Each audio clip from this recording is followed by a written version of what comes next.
everyone. We're here with the best popcorn on the planet. Best popcorn the ever. Cranford Theater. You have to try it. Here, let me give you a shot. Give it a shot.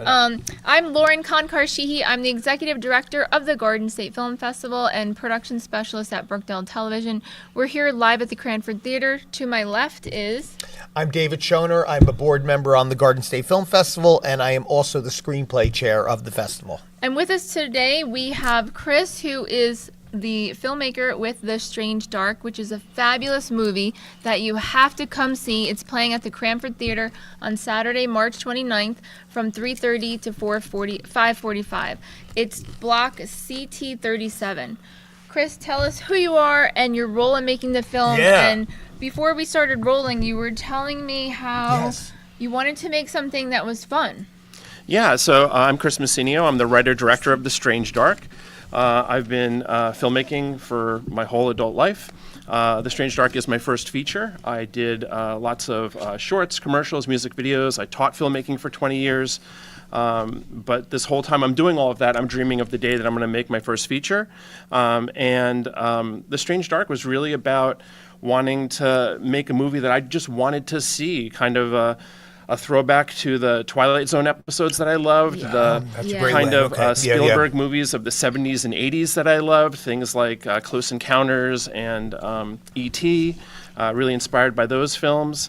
So yeah, I'm so excited that I finally got to do it, and I get to screen it at my home state festival, which is in the Cranford Theater, which is literally like this is where I used to go on dates. So nice. I requested this theater. I was like, I want my movie to play here. So well, you know, it's great to hear you say that, because we were talking before previously. You know, we keep on going back and forth about this, about Doreen and the Cranford Theater, and how it is a communal experience, and how the Cranford Theater creates a memory. Mm-hmm. And you brought it home again. This is like the fourth time, right? That everyone keeps on bringing home that the theater experience and the Cranford Theater really drives home that strategic memory. Right, and going to the movie theater, you know, when you were a kid, you probably threw candy and everything like that. Then as you got your license and, you know, were able to drive somewhere, went to the movie theater or the mall. Yeah, Kids today, I don't think know what that is. Mm-hmm. But it's so important, and it's interesting hearing you say your inspiration for some of the pieces of the film, because when I was watching it, the color was really amazing, and also the location of the house. So, and that also kind of feels a little bit like a throwback of what you were mentioning. How did you come to pick the location and also shooting it and in post-production and the colorist and all of that? Sure. So we shot entirely in Somerville, New Jersey. Nice. We looked at 30 different houses around the state trying to find the right environment. Our cinematographer, Teo Maniaki, is amazing. He was the cinematographer for Fallout on Amazon. Yeah. So he literally went from shooting a $150 million project to a $150,000 feature-length film. But he was really excited about sort of getting back to his indie roots where he started. And we talked a lot about the look of the film and trying to create that 70s, 80s feel. Yeah. The color space, the house that we found, we took all the furniture out of it, redressed it to give it the feel and the vibe that we wanted. And I think it has a beautiful look to it. You know, especially when our film is a one-location film, 7 actors, sort of one tight location, which I think is really fun, but you then try and make that location as interesting as you can. And so we worked really hard to do that. Colorist also did a great job giving it that kind of retro vibe that we wanted. So You clearly achieved that, and when you watch it, you know, maybe an older audience, I don't know if I want to necessarily say that, but you're like, wow, yeah, you have that vibe, that feel. And you are one location, but it works, you know, and that's the fantastic thing about it. It truly works. You're like totally engaged. And I love learning as we watch the film, learning everything. And I'm like, ooh, and then my brain's going backwards to what happened before. Our film is non-linear. It's told in 7 parts, and we jump back and forth in time. I don't think it's ever confusing, but what it is it's kind of fun because it's sort of Rashomon-like, where you see a scene once, and then you see a moment from it a second time from a completely different angle, and things that you thought were true in one way are suddenly not. And all of your questions that you have halfway through the film get answered by the time you get to the end of the film, which was really important to me. I wanted it to be a film that you could see more than once and you would notice things that you hadn't noticed the other time, but also if you talked about it with whoever you watched the film with afterwards, it would all hold up. Everything that everyone did would make sense in the end. Yeah, that is true. Yeah, another inspiration for me was Knives Out, which is another Oh, recent yeah. film Yeah, that yeah, yeah. I really love the way they do that, and you're kind of not 100% sure what's going on and Yep. who did what, and then suddenly you keep getting new information and putting the pieces of the puzzle together. I love that feeling. And it Right. keeps you completely engaged. You know, that's a big deal, is you're totally engaged. And as the audience, I know as an audience, I never want to be ahead of the film, right? Right. I don't want to be ahead of it unless you're deliberately, as a filmmaker, want the audience ahead for a calculated reason. Sure. But, that is a wonderful thing because it keeps you completely engaged. 100%, Yeah. yeah. And the cast also was perfect. Oh, thank you. Like everybody seemed really perfect We had- for everything. We had over 4,000 actors submit for the 7 parts. Wow. I love casting, so I personally looked at every single headshot, resume, reel.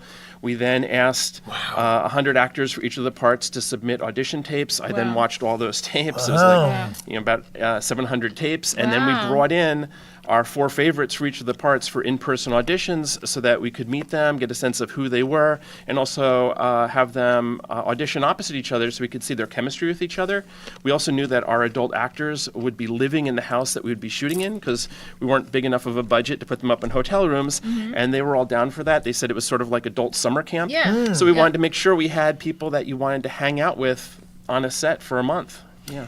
And we've been talking about Yes. that even if it's somebody new that you haven't worked with before on set, that trust and that bond that you form quickly is so important for the duration of the entire execution of recording and making the Sure. film. Yeah. Especially when you're doing indie filmmaking because you don't have all the luxuries that you might have on a bigger budget. So Yeah. you need people who are ready to chip in and do whatever it takes to get the film done, and people who believe in the film, who are excited to be a part of the project. And that's one of the reasons I'm really thrilled in a way, because part of what the Garden State Film Festival is about, highlighting indie films and indie productions such as Sure. yourself. And it's bringing attention to them and also putting them center stage because, It's homegrown. you need to have that attention. You need to make sure you're getting the love on a production, and hearing more about what you did, them staying in the house, was actually that's brilliant. Sure, it was very exciting. I mean, to be shooting in my home state with this massive, there were about 50 to 60 of us on set every day,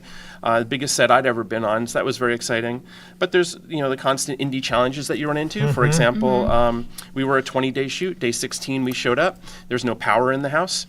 And we thought that maybe power had gone out in the neighborhood, but no, it just turned out the people we'd rented the house from hadn't paid their electric bill for 2 years. No! So, $4,000 electric bill. Got to run out and pay that right away to get the power turned back on.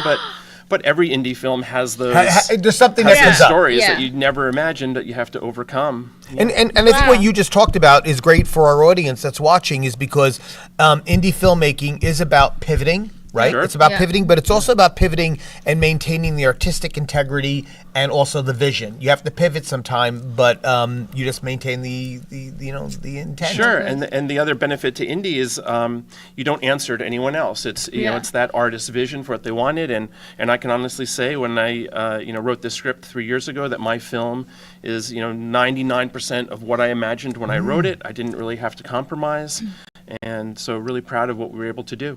That's great. And as an educator, did you involve a lot of students on set? Sure. So, like I said, I spent years teaching at New Jersey Film School, and on our crew, about I think it was like 9 of our crew members were former students of Oh, mine. great. That's great. In particular, I'd love to call out Brendan Laird, who was our sound mixer. He Ooh. was amazing. I mean, big deal. so much fun. He was 26, I think, at the point that he worked on the film, but I started with him when he was 15. Wow. So to get to work with someone who I met as a teenager, who's now this really talented sound engineer, was phenomenal. And to get to mix some of our former students with industry professionals was really rewarding. Yeah. We love that. That's amazing. And other filmmakers kind of skip over that sound is super important. I knew you were going to go there. Yeah, I knew you yeah, were going to go yeah. there. I'm glad you did. And so, Go there. Even after watching your film, especially, I was like, oh, there's no errors. So I'm really technical about what's going on in all of the films. If something's out of sync, I contact the filmmaker and say, do you still have the project? Do you need help trying to put it in sync? I can see frames and tell them how many frames off Sure. it is. Yeah. Because I do it all manual. I don't like just let it auto sync or whatever. And so it was so wonderful to have a homegrown movie here at New Jersey and to see it be so beautiful. And your work always is beautiful, but it really was like so wonderful. Do you remember maybe Thursday or Friday nights, like back in the day when there would be like fun evening movies on TV? You'd get like pizza and watch. I feel like your film should be on like TV and available for people immediately. Yeah, I mean, I think of my movie like candy. It's 84 minutes long. It is a quick, fun ride. I don't Right. think there's a dull moment in it. Right. You'd be hard-pressed to find 30 seconds you could cut from it. Yeah. It is a roller coaster. I had a friend describe it as a Swiss clock where all the gears are turning and they finally all fall into place at Yeah. the end. We are hopeful that our film will be in distribution at the end of the year and streaming. And I do think it's the kind of film that people are going to, maybe turn on curiously, and then suddenly, an hour and a half has gone by and they just ate it up. Right. You get sucked in. It's good. Even in the beginning, I'm like, uh-oh. Yeah. Yeah, I have goosebumps thinking. Yeah, I know. I'm No, looking at I your know. arm, dude. Actually, I'm there like, are red goosebumps flag, on her don't arm, open the folks. door. It was a good feeling. Yeah, Yeah. I want people to be on the edge of their seats for sure. Yeah, we're super excited. So it's going to be playing here at the Cranford Theater on Saturday, March 29th. The start time is 3:30, so make sure you leave time for parking and walking into the theater. Get your concessions, all your soda, the most amazing popcorn in the state of New Jersey. Doreen has perfect kernels. It really is. Perfect kernels, If I'm she telling sees you. one that's not good, she changes it out. But it tastes almost, I don't know, it's very healthy tasting. But go to gsff.org for tickets. We're hoping that the community that helped you build this film Yes. will be here to celebrate it. They will. We'll have a lot of actors and crew Oh. in attendance as well. So Oh, looking great. forward to the Q&A. Oh yeah, and also pictures in the lobby before and after. Yeah. Yeah, we have a step and repeat red carpet, folks. You need to come out and watch this movie. And listen, it's in the afternoon, and then when Yeah. you're done, go out and grab a little bite to eat. Go out and grab a sandwich, Yeah. and maybe something that is kind of nice. Celebrate a little bit afterwards as well. You can make a day of it here in Cranford. Yeah, it's really wonderful. So thank you so much for joining us. Thank you for all of the work that you've been doing, but also as an educator, we can't thank you enough because we know how important it is to create tomorrow's filmmakers. And if you don't know, we're sold out every year, but we always have a student community-based learning. And this year our field trip is about visual effects. And, parents might think it's just somebody at the computer all day, No. but it's not. They go on set and they work with the DPs and directors to figure out how to get that best shot, to have it be a little bit easier in post-production, because For sure. us post people know when they say we'll fix it in post, then the editor is like, why did you do this to me? And then kudos to you and educating and bringing up so many filmmakers, and especially the audio engineer that you talked about. Audio is so important, So and you key. really can't scrimp on hiring a great audio engineer. Well, thank you for having me. This is great. I'm very you. excited.